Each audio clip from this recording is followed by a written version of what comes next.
ಎಲ್ಲರಿಗೂ ನಮಸ್ಕಾರ. ವಿಚಿತ್ರ ಡೈರಿ ಯೂಟ್ಯೂಬ್ ಚಾನೆಲ್ಗೆ ಸ್ವಾಗತ.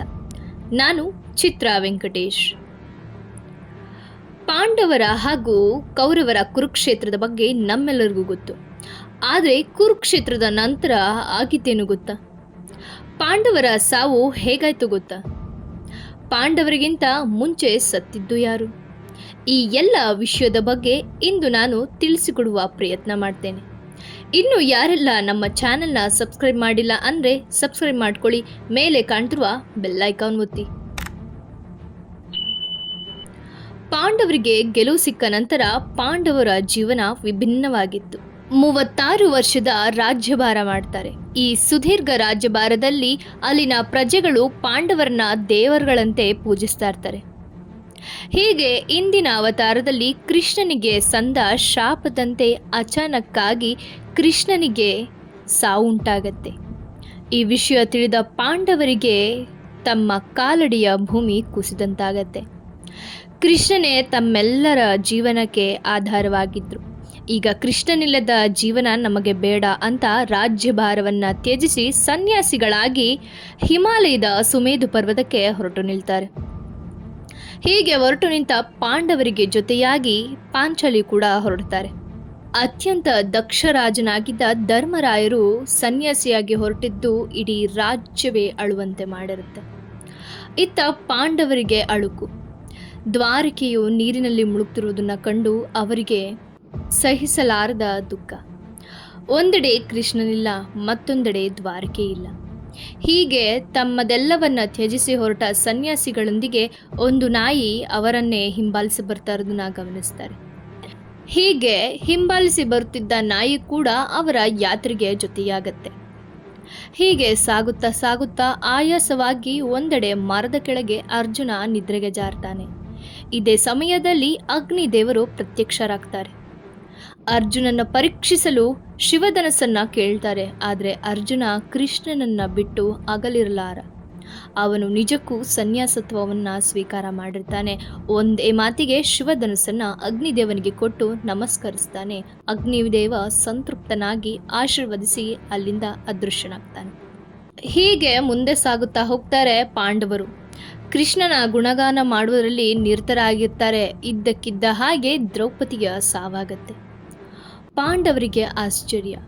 ನಾವು 5 ಇದ್ದು ದ್ರೌಪದಿಯ ಸಾವು ಹೇಗಾಯಿತು ಅಂತ ಹಿರಿಯಣ್ಣನಲ್ಲಿ ಪ್ರಶ್ನೆ ಕೇಳ್ತಾರೆ. ಆಗ ಧರ್ಮರಾಯರು, ದ್ರೌಪದಿಯು ನಮ್ಮೆಲ್ಲರ ಸಹಧರ್ಮಿಣಿ, ನಮ್ಮ ಸಮಾನ ರೀತಿಯಲ್ಲಿ ಪ್ರೀತಿಸುವುದಾಗಿ ನಮಗೆ ಭಾಷೆ ಕೊಟ್ಟಿದ್ರು.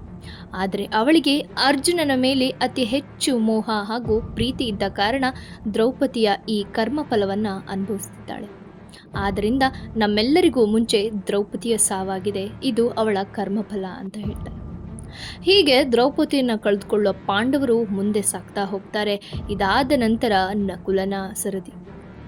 ಅತ್ಯಂತ ಸುರದ್ರೂಪಿ ಎಂಬ ಹಮ್ಮನ್ನ ಹೊಂದಿದ್ದ ಕಾರಣ ನಕುಲನ ಕರ್ಮ ಈಗ ಸಾವಾಗಿ ಕಾಡುತ್ತೆ. ನಕುಲನ ನಂತರ ತೀಕ್ಷ್ಣಗ್ರಾಹಿ, ಎಲ್ಲರಿಗಿಂತ ಚುರುಕು ಅಂತ ಗರ್ವ ಪಡ್ತಿದ್ದ ಸಹದೇವನ ಸಾವು. ಹೀಗೆ ಸಾಲು ಸಾಲು ಸಾವನ್ನ ಕಂಡ ಅರ್ಜುನನ ಸರದಿ ಈಗ.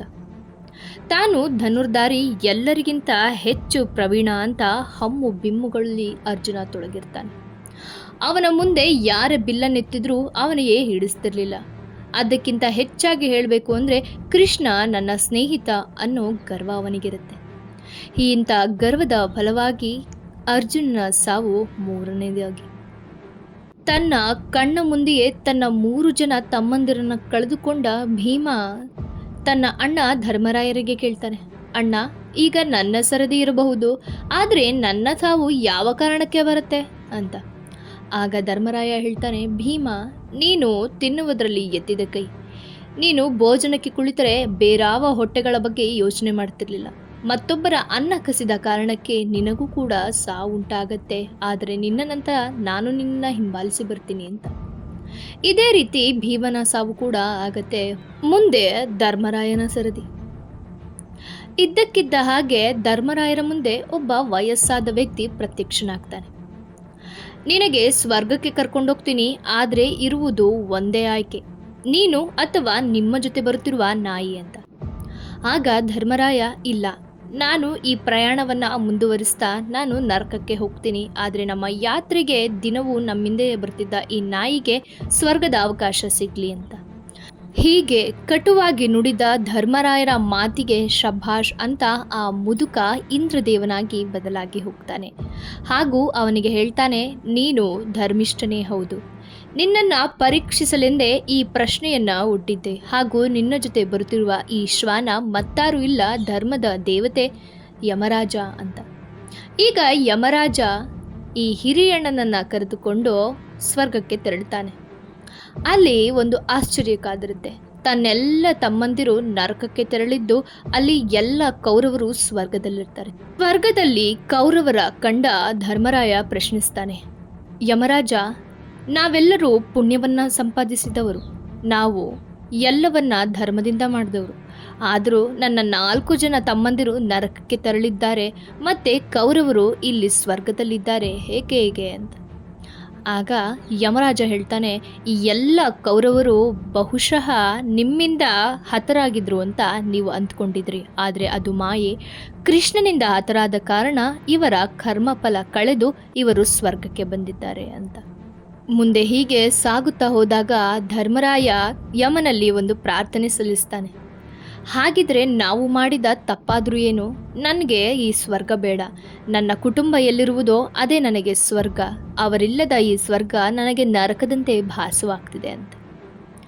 ಇವರ ಧರ್ಮವನ್ನು ಕಂಡು ಯಮ ಹಾಗೂ ಇಂದ್ರರು ಸಂತುಷ್ಟನಾಗಿ ಹೇಳ್ತಾರೆ, ಧರ್ಮರಾಯ, ಇದೆಲ್ಲ ಒಂದು ಮಾಯಾಜಾಲ, ಇದು ನಾವು ನಿಮಗಿಟ್ಟ ಪರೀಕ್ಷೆ.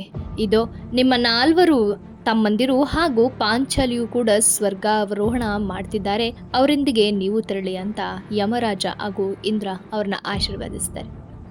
ಸ್ನೇಹಿತರೆ, ಧರ್ಮವನ್ನೇ ತನ್ನ ಹೆಸರಾಗಿರಿಸಿಕೊಂಡ ಧರ್ಮರಾಯ ಕೊನೆಗೂ ಧರ್ಮದ ಅಧಿಕಾರಿಯಾಗಿ ಸ್ವರ್ಗಾವರೋಹಣ ಮಾಡ್ತಾರೆ.